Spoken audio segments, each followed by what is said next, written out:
Hello everyone, good morning. I hope you all are doing well. Welcome back to my channel. This is Poonam Avasthi, your SST teacher.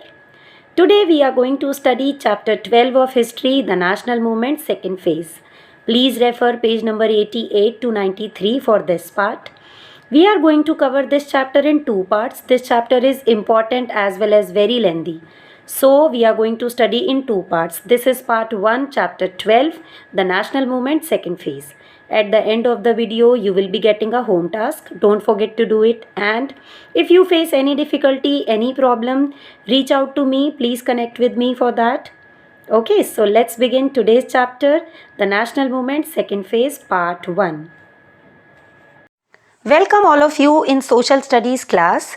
Today we will study chapter 12, history, the national movement, second phase. In this chapter, the national movement second phase, we will study how the national movement entered a new phase after the arrival of Mahatma Gandhi. Mahatma Gandhi was born on 2nd October 1869 at Porbandar, Gujarat. He received his early education in India and students later he went to England to study law. Thereafter, he went to South Africa to practice law. Students in South Africa, Gandhiji fought against the oppression of the white rulers against the Indians living there. During this struggle, he evolved the concept of satyagraha or non-violent struggle against oppression. It was based purely on truth or satya and non-violence, or we can say ahimsa. So students, the role of Mahatma Gandhi in Indian freedom struggle is considered the most significant. The peaceful and non-violent techniques of Mahatma Gandhi formed the basis of freedom struggle against the British. Gandhiji returned to India in 1915 and then he travelled across the country.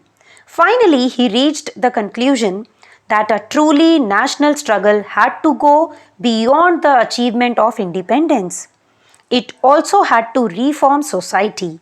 For this, he founded the Sabarmati Ashram near Ahmedabad and welcomed people of all castes and religions to it. He also started a nationwide movement against untouchability. He called people of the so-called lower castes as Harijans or God's children. Gandhiji also worked to revive village crafts. Small industries were started in many villages. Students, he also tried to make charkha and khadi popular and as a symbol of self-reliance. Students, Gandhiji and his methods were so simple and effective that everyone could follow them. Now let's have a look to these methods in the early campaigns of Gandhiji. These campaigns were historic and significant. The focus was to weaken the British government through non-cooperation. Now let's have a look to the first movement. First movement was at Champaran in Bihar in 1917. Here, peasants on the indigo plantations were forced to sell indigo at prices fixed by the European planters. These prices were very low, so Gandhiji protested against this and forced the government to increase the prices. And students, in 1918, Gandhiji led the workers of the textile mills in Ahmedabad against the mill owners. Ultimately, the mill owners had to raise the wages of the workers. In the same year, 1918, one satyagraha was organized in Kheda in Gujarat. In this, government was forced to suspend tax collection because the crops had failed that year. And students, Gandhiji won in all these three campaigns. By 1919, Gandhiji had become the most popular leader in India. After this, numerous mass movements were started under his leadership. These movements initiated activities such as peaceful demonstrations, boycott of courts and educational institutions, peaceful defiance of law, non-payment of taxes, and picketing of shops selling foreign goods. After watching the popularity of Gandhiji, students, the Britishers came up with many reforms. Now understand Montagu-Chelmsford Reforms or the Government of India Act of 1919. As per this, the Central Legislative Council was made bicameral, means it would consist of two houses, the Imperial Legislative Assembly and the Council of States. Under this act, the system of diarchy or dual government was also introduced. Under this, the state subjects were divided into reserved and transferred category. Important subjects, for example finance and police, were kept in the reserved list. Education, health, which the British considered less important, were the responsibility of ministers who were responsible to the legislature. So, the real power was in the hands of British. This act disappointed the Indians. Protests broke out all over the country. In March, government passed another act, Rowlatt Act. So in March, government passed Rowlatt Act 1919. According to this act, the British government could control political activities and detain political prisoners for 2 years without any trial. You can understand it in simple words. Under it, the government could arrest anyone without a warrant and imprison him without a trial. This also aroused public anger and led to mass demonstrations. A countrywide protest was organized on 6th April 1919, which was observed as the National Humiliation Day. After this, students, a sad incident was observed in Amritsar, Punjab on 10th April 1919. Two national leaders, Dr. Saifuddin Kichlew and Dr. Satyapal, they got arrested in Punjab.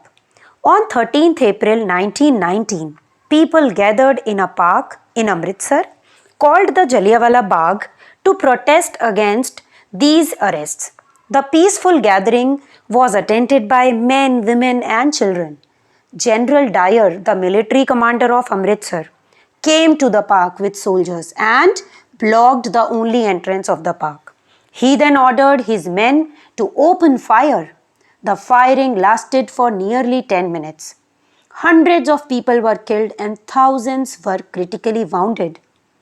This massacre shocked the entire country. There were widespread protests for this. The government then declared martial law in Punjab. Under this, all the basic rights were suspended. People were tortured and newspapers were banned. All this repression, however, further strengthened people's determination to fight against oppression. After this came up Khilafat movement 1920. This movement, Khilafat movement, was organized by the Ali brothers, Muhammad Ali and Shaukat Ali, in protest against the injustices done to Turkey. Turkey was important to Indian Muslims as the Sultan of Turkey was also the Khalifa and was the head of the Muslims throughout the world. So the aim was that Khilafat leaders put pressure on the British government to give better treatment to Turkey. And in this, Congress and Gandhiji both joined and supported this movement. Gandhiji also suggested non-cooperation movement.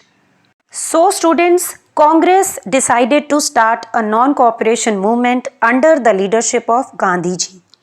The movement aimed at protesting against British repression in Punjab for all the wrongs which were done in the Punjab and their policies towards Turkey. It was also for the attainment of self-government. Now students, let's explore what methods were adopted under non-cooperation movement. So non-cooperation movement started with the giving up of honorary titles received by Indians from the government. Gandhiji also gave up the title of Kesare-Hind. This was followed by the boycott of schools, colleges, legislatures, law courts and elections to the legislatures. People were asked not to work and not to cooperate with the government in any manner. Foreign clothes were burnt in public bonfires and strikes were organized at many places. Along with this non-cooperation movement, some constructive programs were also launched, like popularization of charkha and khadi, promotion of Hindu-Muslim unity, abolition of untouchability and spread of education. So students, as we can see, non-cooperation movement was at its peak when Mahatma Gandhi withdrew it in 1922. Now we have to understand what were the reasons why Mahatma Gandhi withdrew this movement. So students, Mahatma Gandhi withdrew this event because of Chauri Chaura event. What was that? Chauri Chaura was a small village in Uttar Pradesh. On 5th February 1922, a crowd of peasants was leading a protest march through the village. The police beat a volunteer picketing shops. This agitated the peasants and they set fire to the police station. 22 policemen died, and as we know, Mahatma Gandhi was strictly against any violence, and then because of this reason he immediately withdrew the movement. So now, after the withdrawal of the non-cooperation movement, the Congress was divided into two groups, pro-changers and no-changers. One group, pro-changers, was led by C.R. Das, Motilal Nehru and Vittal Bhai Patel. These pro-changers, they wanted the Congress to take part in the elections, join the government and then work to destroy the working of the legislatures from inside. Opposite to it, there was a second group called the no-changers. They opposed joining the councils. This group wanted to undertake a constructive program, and this group, students, was led by Vallabhbhai Patel, C. Raja Gopalachari and Rajendra Prasad. In 1923, the pro-changers formed the Congress Khilafat Swaraj Party, which was popularly known as the Swaraj Party. This party, as they promised, they started opposing every British move. They made it extremely difficult for the British to get their policies and proposals approved in the legislatures. Now students, we are going to discuss revolutionary movement, the second phase. So after the withdrawal of the non-cooperation movement, revolutionary activities revived. In 1924, the revolutionary leaders formed the Hindustan Republic Association HRA. Its objective was to overthrow the British through an armed revolution. In 1925, one incident was observed. A group of revolutionaries stopped a train at Kakori is in Uttar Pradesh, and took away some government money. This money was to be used for revolutionary activities. In 1928, they assassinated a British police officer named Saunders. A few months earlier, he had ordered a lathi charge on a peaceful demonstration led by Lala Lajpat Rai. In the same year, 1928, the name of Hindustan Republic Association was changed to Hindustan Socialist Republican Association HSRA. This word socialist was added to it because the revolutionaries, including Bhagat Singh, felt that socialism should be one of their goals.